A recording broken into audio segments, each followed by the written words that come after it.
What's good, guys? This is Elliot with Belligerent Veritas Media. This is going to be my first video, one of many. Production quality is expected to get a lot better. Right now, I want to talk about what I will call my holistic analysis of the European invasion / exodus of Europe. Hopefully touch on some points that some other people have not thought of. First of all, for those that do not know the summary, Angela Merkel, who is the Prime Minister of Germany, a couple months back, probably about a year now, announced what she called the open door policy for these supposed Syrian refugees, and they're all real Syrian refugees, but that's not what's going on in this case. And basically this policy that Angela Merkel erected allowed anyone claiming to be a Syrian refugee in order to come into Europe.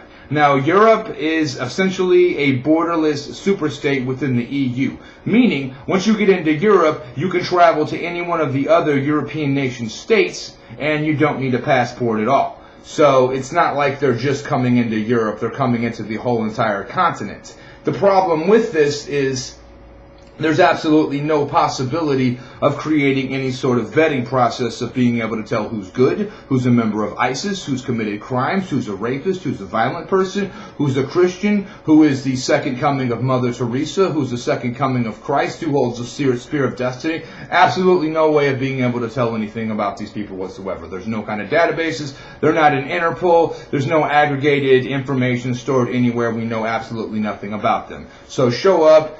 Syrian refugee is the magic word in order to gain citizenship into the EU. She has also stated that she cannot put any sort of caps on any sort of the amount of refugees that she could bring in. So I guess under that logic, we could move the whole entire rest of the third world that is inside of that continent. So inside of Africa and inside of Europe and inside of Asia, where the Middle East is inside of Asia.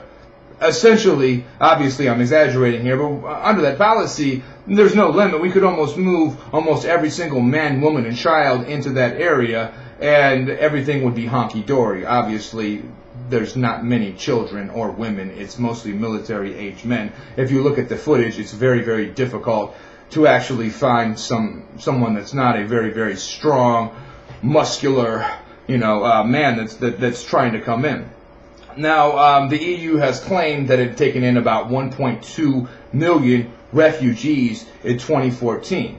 So there's a huge problem here with absolutely no vetting process whatsoever. The imams, who are some of the Islamic leaders, have actually encouraged their followers and their supporters to use this crisis in order to infiltrate into Europe so that they can further spread Islam, and they have this dream of building some sort of a caliphate. Now that's absolutely dominance. That doesn't sound anything like integration to me. On the other side of the coin, certain ISIS leaders have also encouraged their followers to use this crisis in order to blend in, move into society, form sleeper cells, and then eventually formulate some sort of a gigantic attack. So this is bad on almost every front. It's bad on national security, it's bad on economics, it's bad on a nation wanting to maintain some sort of national identity. The only thing that it's really doing is giving some of these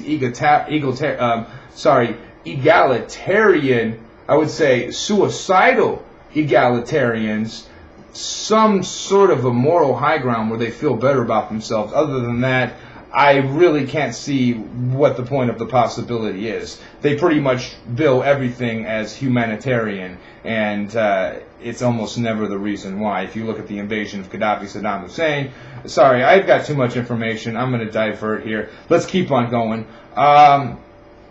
So the other thing that really needs to be considered is that many of the individuals that are immigrating into Europe from other nations are actually immigrating from nations that EU member nation states are at war with. Iran and Syria, they're at war with. They've been at war with Iraq. We've taken a lot of migrants from Iraq. There's been military conflicts in the wake of 9/11 in Afghanistan. Obviously, the West has a lot to do with this. They have a lot to blame here with the numerous plethora of atrocities that have been committed against these people in the name of Western foreign policy and colonialism and imperialism. That's a whole nother ball of wax. I could do a whole nother video on that. But I mean, let's get it real. I mean, we need to defend ourselves now. But the West absolutely, excuse me, I'm so sorry, has some blame with this. So don't confuse yourself. But that was then, and this is the situation that we're in now, and we're facing a gigantic exodus that is threatening and preventing to wipe Europe and Western culture off of the map. A lot of these other people, a lot of these other immigrants and migrants are fleeing from third world nations where they haven't been taught about the Ten Commandments. They haven't been taught about karma. They haven't been taught about egalitarianism. They haven't been taught about respect for women. They haven't been taught about agree to disagree. They haven't been taught about our Western enlightened values. If you look at where the nation is at, and then you compare that to where the Roman Empire was at in medieval times prior to the Enlightenment separation of the church and state, it's a very, very, very similar picture, and it's also similar in the amount of people that could read during that time and the amount of people that are actually literate that are coming in these migrant waves. So on that note, I've seen numbers as high as 67% of these refugees are illiterate. They can't read or write in their own language. So if you can't read or write, I would argue that you are not really capable of hearing new information and basically being able to deduce independent thought. If you're unable to deduce independent thought, you're really unable to be reasoned with. If you can't reason with someone and they have been filled since they were very inception, since the very day that they were born, that their faith, their ideology is the only one that's right, and it's being fueled by a gigantic gasoline tank of fanaticism, that is going to be a person that is very difficult to reach and very, very difficult to have any kind of discourse with. Most of those people only understand violence because it's kind of like the way that it was in caveman times before we sat down and we said, maybe we should actually talk this out and then see where we're wrong. There's the possibility that I might be wrong, you might be right. Let's have a conversation, and may the better argument win. That is the Western way, or at least it used to be, but that's not the way that, unfortunately, the vast majority of these people that are fleeing these other horrific circumstances have been brought up to believe. So that's essentially someone that can't be reasoned with. Also, we know that they're fleeing from third world areas. Now, third world obviously has a lot of poverty. Poverty causes crime. Crime almost instantaneously, inescapably causes criminals, and criminals become bad people. This is a gigantic problem.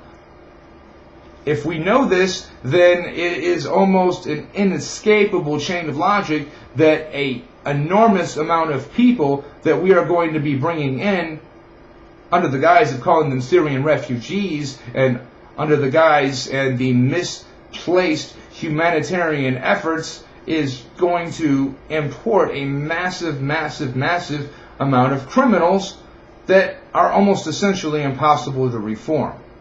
And that's now what's going on when you look at the horrific, the barbaric, the inescapable, the inhuman, the satanic attacks that are now becoming a part of almost every day in Europe. We're going to get to that in a second.